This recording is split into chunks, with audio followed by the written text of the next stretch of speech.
Praise లాడండి. అందరూ బాగున్నారు కదా. వాక్యంలోకి వెళ్లే ముందు చిన్న ప్రార్థన చేసుకుందాం. స్తోత్రం స్తోత్రం స్తోత్రం సర్వోన్నతుడ సర్వశక్తిమంతుడ కృపామయుడ నీకు లెక్కలేని స్తోత్రాలు నాయన ప్రభ. మెట్టెలు తొలగినను ప్రభ, పర్వతములు తొలగిపోయినను ప్రభ, నీ కృప మమ్మల్ని విడిచిపోదన్నావు నా ప్రభ.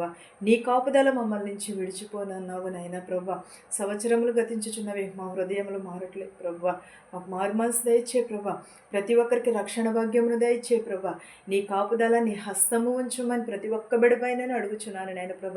వినుచున్న వారికి చుచుచున్న వారికి మారు మనసు దయచే ప్రభ. రక్షణ భాగ్యమును దయచేయమని అడుగుచున్నాను ప్రభ. నీవు తలుపునద్ద నుండి తట్టుచున్నావు కానీ మేము తీసే హృదయమును కలిగి ఉండుటకు సహాయం చేయ ప్రభ. నీకు స్తోత్రాలు, నీకు వందనాలు నాయన ప్రభ. నా చేత ప్రభ ఏ వాక్యమైతే విత్తబోచున్నావు ప్రభ, మాట్లాడించమని అడుగుచున్నాను నాయన ప్రభ. వాక్యమును అనుసరించే భాగ్యమును దయచేయమని అడుగుచున్నాను నాయన ప్రభ. విరిగి నలిగిన హృదయము దయచే ప్రభ. రక్షణ భాగ్యమును దయచే ప్రభ. ప్రతి ఒక్కరికి ప్రభ మారు మనసు దయచేయమని, నా ప్రార్థనను అంగీకరించమని యేసునామంలో బ్రతిమాలి వేడుకొనుచున్నాను తండ్రి. ఆమేన్.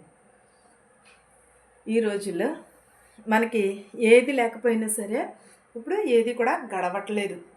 ఎలా ఉన్నదంటే, మన దగ్గర కారు లేకపోవచ్చేమో, ఇల్లు లేకపోవచ్చేమో, ఒకవేళ బండి లేకపోవచ్చేమో, డబ్బు లేకపోవచ్చేమో, కానీ నీ దగ్గర ఎవరున్నారు? మన ప్రభు అయిన యేసుక్రీస్తు ఉన్నాడు. ఎవరు? ఇవన్నీ కూడా మనకి వ్యర్థమే.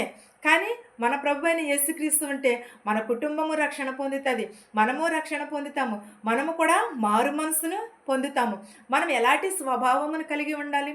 మంచి స్వభావమును కలిగి ఉండాలి, మంచి మనస్సును కలిగి ఉండాలి, ఇతరులను ప్రేమించే స్వభావము కలిగి ఉండాలి, ఇతరులను క్షమించే గుణము కలిగి ఉండాలి. మన స్వార్థం కాదు. మనము బాగున్నాము, పక్క వాళ్ళు చెడిపోయినా సరే నాకు అనవసరం అనుకోవడం కాదు. దేవుడు ఏమన్నాడు? నిన్ను వలె నీ పొరుగు వారిని ప్రేమించమని అంటున్నాడు. నిన్ను ప్రేమించుకోమంటున్నాడు, నీ పొరుగు వారిని కూడా ప్రేమించమని అన్నాడు. దేవుడు ఏ రీతిగా వస్తానో కూడా తెలియదని చెప్పాడు. దొంగ వలె వస్తాను, లేకపోతే నీ పొరుగు వారిని వలె వస్తాను, లేకపోతే వస్త్రహీనతను కలిగి వస్తానని అంటున్నాడు. కానీ దేవుడు నిజంగా వస్త్రహీనత కలిగి వచ్చినప్పుడు నీవు ఇచ్చే స్థితిలోనే ఉన్నావా? నీవు దేవుడు లేకపోతే నాకే లేదు కదా, కార్లు లేవు, బంగళాలు లేవు, ఏమీ లేవు, అయినా సరే నేను ఏమేమని పేదవాడికి అని అనుకుని నువ్వు వెనక తీసే స్థితిలో ఉన్నావు. ఒక్కసారి నీ హృదయాన్ని నీవు పరిశీలన చేసుకో. ఏంటి? సాధువైనట్టు మనస్సును కలిగి ఉండాలి, మనము మృదువైనట్టు మనస్సును కలిగి ఉండాలి. ఒకసారి వాక్యంలోకి వెళదాము. 1 పేతురు 3 అధ్యాయము 4వ వచనము చదువుదామండి. సాధువైనట్టియు మృదువైనట్టియు నైనను గుణమును అక్షయ అలంకారముగా మీ హృదయపు అంతరంగ స్వభావమును మీకు అలంకారముగా ఉండవలెను. అది దేవుని దృష్టికి మిగుల విలువగలది. ఎలాంటిది? మృదువైనట్టి సాధువైనట్టి హృదయము దేవునికి మిక్కిలి విలువగలిగినదై ఉన్నది. అది ఎక్కడ ఉంటుంది? మనిషిని చెడుని ఆకర్షించేంత విధముగా మంచి ఆకర్షించదు. చెడుకైతే చాలా లోనైపోతూ ఉంటాము. చెడుకైతే అనేకమైన ఫ్రెండ్స్ ఏం చేస్తారు? ఎంకరేజ్ చేస్తారు. అదే మంచికి ఎంకరేజ్ చేయమంటే చేస్తారా? చెయ్యరు. ఎందుకంటే చెడు ఆకర్షించే అంత విధముగా మంచి ఆకర్షించదు. అందుకని ఏమన్నాడు? సాధువైనట్టి మనసును మృదువైనట్టి మనసును మీ హృదయ స్వభావమునకు ఏమని కలిగి ఉన్నాడు? అలంకారంగా ఉండవాలని అంటున్నాడు. అది దేవునికి ఇష్టమని అంటున్నాడు. ఎవరికి ఇష్టము? దేవునికి ఎలా ఉంటే ఇష్టము? సాధువు వలె ఉంటే ఇష్టము. కోపపడితే ఇష్టం కాదు, చెడు చేస్తే ఇష్టం కాదు, అక్షయ అలంకారముగా చేసుకోమని అంటున్నాడు దేవుడు. అంతేగాని మనం హెచ్చుగా ఉండి రిచ్గా కనపడమని దేవుడు ఎక్కడా కూడా చెప్పలేదు. ఏంటిది? మనిషిని చెడు ఆకర్షించే అంత విధంగా మంచి ఆకర్షించదు, కానీ మంచి కష్టాలతో మొదలయ్యి సుఖాన్ని ఇస్తుంది. అదే చెడు సుఖముతో మొదలయ్యి కష్టాలనే అనుభవించేలాగా చేస్తుంది. మనం ఎప్పుడు కూడా ఏది కోరుకుంటాము? సుఖం కోరుకుంటామా? కష్టమును కోరుకుంటామా? ముందు సుఖమునే కోరుకుంటాం. ఆ సుఖం తర్వాత ఏమొస్తుంది? కష్టం వస్తుంది. కానీ కష్టము ముందు కోరుకుంటే తర్వాత సుఖము వస్తుంది. అందుకనే మనం సాధువైనట్టు మనసును కలిగి ఉండమని అంటున్నాడు. అలంకరణ వస్త్రము దేవునికి ఇష్టం కాదు. అక్షయ అలంకారము గల మీ హృదయ అంతరంగ స్వభావమును మీరు అలంకారముగా చేసుకోమని అంటున్నాడు. చేసుకుని ఉండవలని, అది దేవునికి దృష్టికి మిక్కిల విలువ కలిగినది అని అంటున్నాడు. ఫిలిప్పీలకు 4వ అధ్యాయము 4వ వచనం ఒకసారి చూద్దామండి. కష్టాలలోనూ ఆనందించు. క్రీస్తుతో నీ ఐక్యతను గుర్తు చేసుకో. ఆయనే నీ బలము, నీ శాంతి, ప్రతి పరిస్థితులలోనే నీ సంతోషానికి కారణం. ఏంటది? కష్టంలో ఆనందించమని అంటున్నాడు. క్రీస్తుకి ఐక్యత కలిగి ఉండమని అంటున్నాడు. ఐక్యతను చేసుకుని గుర్తించుకోమని అంటున్నాడు. నీ బలము, నీ శాంతి కూడా ప్రతి పరిస్థితులలోని కూడా సంతోషానికి కారణం ఎవరవుతారు? దేవుడు అవుతాడు. మన ప్రభువు ఒక్కొక్కసారి నీకు చాలా ఒంటరిగా ఉండి మనం ఏం చేస్తాము, నేను ఒంటరి వాడిని, నేను ఎంతమంది ఉన్నారే, అయినా సరే ఒంటరిగానే ఉంటున్నాను, నాకు ఎవ్వరూ లేరు అని చాలా బాధపడుతూ ఉంటాం. కానీ ఒంటరిగా ఉన్నందుకు నువ్వు సంతోషించాలి. ఎందుకంటే దేవుడు నిన్ను ఆశీర్వదించడానికి నిన్ను ఒంటరిగానే చేస్తున్నాడు. 10 మందిలో ఉంటే నీకేంటిది? 10 మంది 10 మాటలు మాట్లాడతారు. కానీ దేవుని దృష్టికి అది ఇష్టమైనది కాదు. దుష్టుల ఆలోచన చొప్పున కూర్చోవద్దని అన్నాడు. పాపుల మార్గము కూర్చుని చోటున కూర్చోవద్దని అంటున్నాడు దేవుడు. అంతేగాని ఒంటరిగా ఉన్న వారికి మంచి ఆలోచన వస్తుంది. దేవుని వైపు చూడాలి అనే ఆలోచన వస్తుంది. దేవునిని మనము ఎరిగి ఉండాలి అనే ఆలోచన వస్తుంది.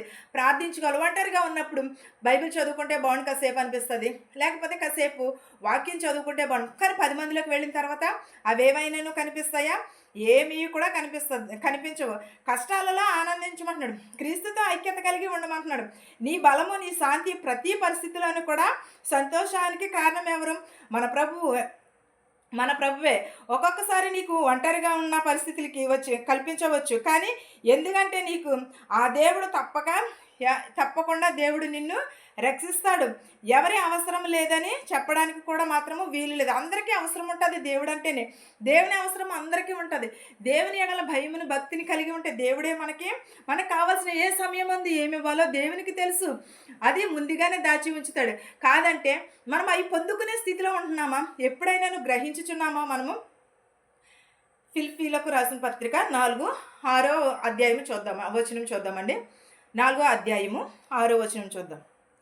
దేనిని గూర్చి చింతపడకుడి గాని ప్రతి విషయంలోనూ ప్రార్థన విజ్ఞాపనముల చేత కృతజ్ఞతాపూర్వకముగా మీ విన్నపములు దేవునికి తెలియజేయడం అంటున్నాడు.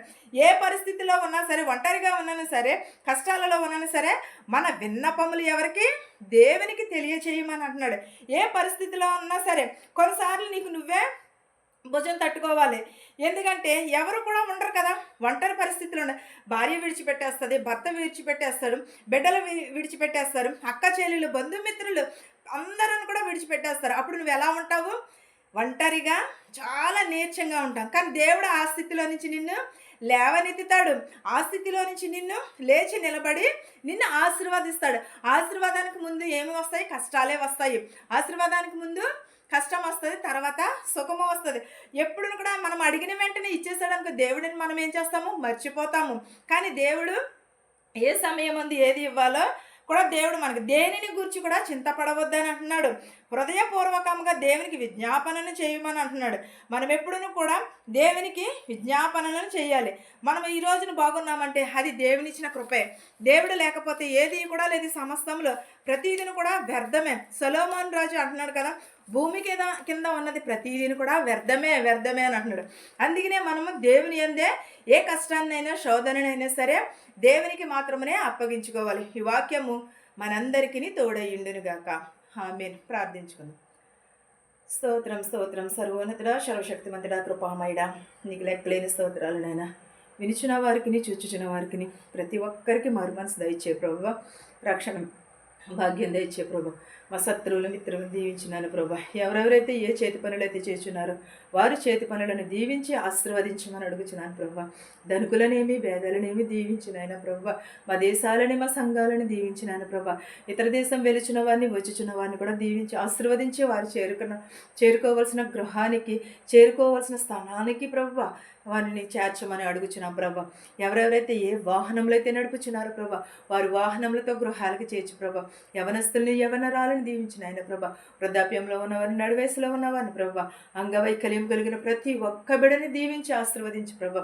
విధవరాలు బిడలను కూడా దీవించి ఆశీర్వదించమని అడుగుచున్నాను ప్రభా. ప్రతి ఒక్కరికి మారు మనసు దయచే ప్రభా. ప్రతి ఒక్కరికి విరిగి నలిగిన హృదయమును దయచే ప్రభా.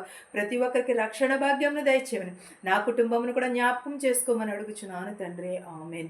పరలోకమందున మా తండ్రి, నీ నామము పరిశుద్ధపరచబడునుగాక, నీ రాజ్యం వచ్చునుగాక, నీ చిత్తము పరలోకమందు భువెందు నెరవేరినట్లును మానిదిన ఆహారం నేడు మాకు దయచేయము. మరణస్తులను మేము క్షమించిన ప్రకారము మరణములను క్షమించుము. దుష్టుని నుండి శోధన నుండి తప్పించుము. రాజ్యమును శక్తియు మహిమయు నిరంతరము నీవై ఉన్నావు మా తండ్రి. చూచుచున్న వారికి విరుచున్న వారికి ప్రభు రక్షణ భాగ్యమును దయచేయమని అడుగుచున్నాను తండ్రి. ఆమేన్. ఆమేన్. అందరికీ వందనాలండి.